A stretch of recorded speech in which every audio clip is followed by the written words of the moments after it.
So shout out to the Galox, Galox. Don't know exactly say his name, but shout out to him on Twitter because this actually interests me a lot.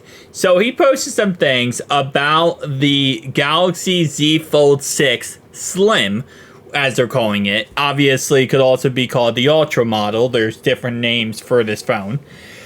Nonetheless, though, he posted some interesting stuff about it. So starting off right away, he said Samsung's biggest foldable ever. 8-inch inner display and 6.5-inch outer display.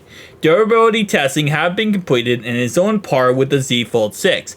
Limited release, not global.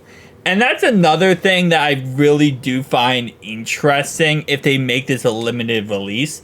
But again, depending on the price tag, if they do end up making this a $2,000+ phone, which is very possible, especially with the fact it's going to be an ultra variant of the Z Fold series, it makes sense for it to be a limited release because they're not going to make 10 million units if they don't think they're going to sell 10 million versions of the phone.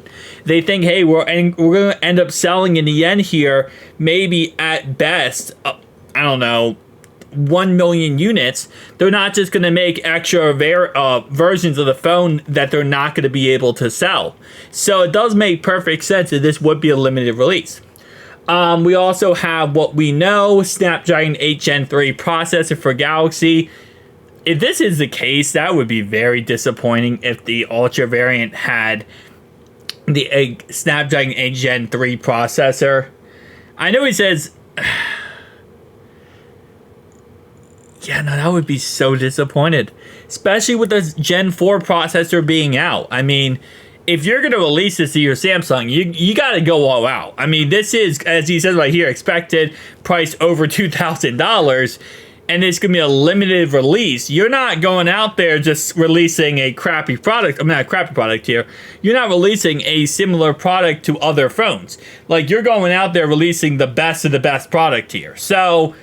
that would be disappointed. Expect a thickness of under 11 millimeters folded, 16 gigabytes of RAM. I almost to a point want more, but I mean, you really don't need more. It's overkill to have more. Possible new cameras. I will say I would very much want to see, maybe not new cameras, but new camera sensors on the Ultra variant of this phone. 6.5-inch outer display, 8-inch inner display. Which, again, I will say Samsung has done a really great job of keeping all the possible leaks, inside, like, close to the chest as possible, as they would say, because we really haven't heard much of anything when it comes to possible, things about this phone so far. We've been hearing very little leaks-wise. We haven't seen any images. We haven't seen anything. Now, we know it's not probably coming out till December anyway, but usually we get kind of a little bit of stuff out there. Things get shared a little bit when they shouldn't. But overall-wise, they've done a really good job of keeping this, to the chest. Now, he does say China and Korea released. Now, it makes sense Korea because South Korea is actually where Samsung is from, and that's actually where their headquarters is and their main, businesses. So that would make sense. If they don't give us a global release of this phone, I would be highly disappointed. It's one of those situations where I didn't really think about it, but it does kind of make sense if it is a very limited release for them not to make it an international release, especially if they think they're just not going to sell enough units. But I feel like there is enough of a market that would buy the international version that they would release it internationally. I mean, it's possible it's only those two countries or maybe just a European release, but I feel like there's enough of a market, and I think Samsung knows this, that they would be able to move enough units for it to be worthwhile to go international with this.